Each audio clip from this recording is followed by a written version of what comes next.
Chota Shakil, one of the accused in the Mumbai serial blast case and the chief henchman of Dawood Ibrahim, has angrily reacted to the hanging of Yaqub Memon, calling it a legal murder and accusing the Indian government of betraying the promise it made to lure him back to India.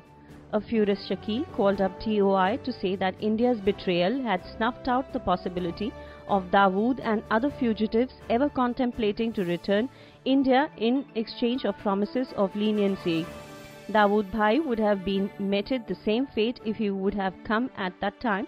It is clear now, he said, of the chief of D Company who, along with Yaqub's elder brother, silver smuggler Tiger Memon, choreographed the carnage in Mumbai in March 1993. What message has the Indian government sent across? You have punished an innocent man for his brother's act.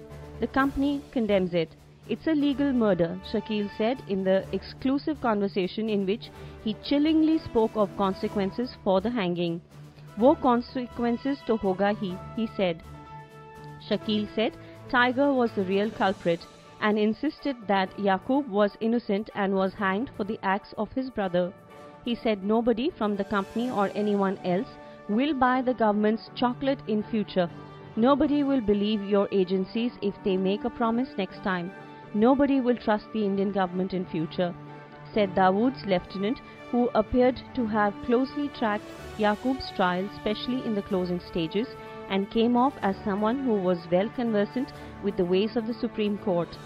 When asked if he thinks Tiger was involved, Shakil said his role is mentioned in the charge sheet, but the government prosecuted someone who had taken audios and videos as evidence with him. He did not agree with the accused and decided to be lawful. What did he get? Significantly, he specifically denied that Yaqub had links with Dawood.